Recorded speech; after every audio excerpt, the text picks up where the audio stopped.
Vote যায়, vote আসে, নানা রকমের প্রতিশ্রুতি তো প্রতিশ্রুতির বন্যা বয়ে যায়।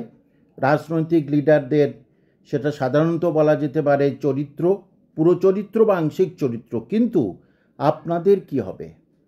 যাদের বয়স চলে যাচ্ছে, যারা বিএড করেছেন, ডিএলএড করেছেন, বহুদিন যাবৎ তারা চাকরির মুখ দেখছেন না, যারা শিক্ষকতার বা শিক্ষিকার চাকরির জন্যে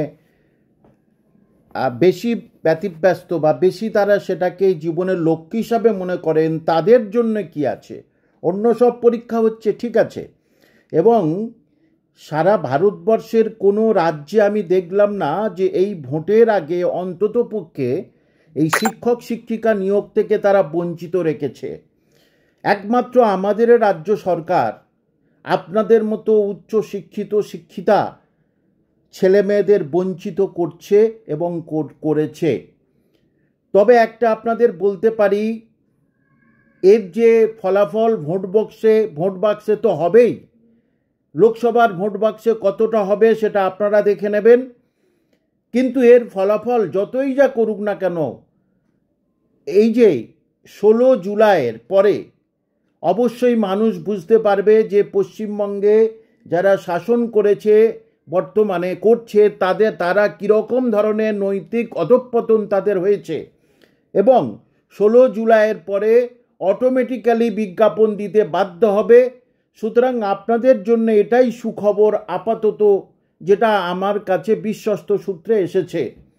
কিন্তু আমি আপনাদের বললাম, ভেঙে পড়বেন না, 16 জুলাইয়ের পর পর্যন্ত দেখুন। এবং আমি দেখেছি যে বামফ্রন্ট যখন 2016 সালে চলে যাবে ভাবছিল, যেটা তৃণমূলের মধ্যে কিছুটা দেখা পাচ্ছি আমি, তখনই কিন্তু প্রচুর বিজ্ঞাপন দিয়েছিল, প্রচুর চাকরির বিজ্ঞাপন দিয়েছিল বামফ্রন্ট সরকার 2010 সালে, এখনও মনে আছে। কিন্তু মানুষ কিন্তু মুখ ফিরিয়ে নিয়েছিল। ঠিক তেমনি আপনারা ধৈর্য ধরে বসে থাকুন, নিশ্চিত জুলাই মাসে মধ্যে যা হোক ব্যবস্থা করতে বাধ্য হবে, হয় কোর্টের অর্ডারে, আর না হলে নিজের বিবেক থেকে, বা 2026-এ বিধানসভার ইলেকশন, সেই ইলেকশনে ভোট বাক্স ভরিয়ে দেওয়ার জন্য আপনাদের মতো সাধারণ ছেলেমেয়ের বিরাট দরকার হয়ে পড়বে।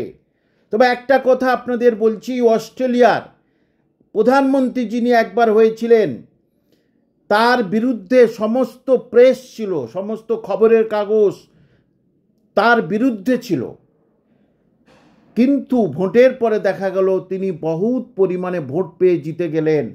সুতরাং আপনাদের মনের মধ্যে যে কষ্ট, তার ফলাফল অবশ্যই আপনারা দেখাবেন ভোট বাক্সে।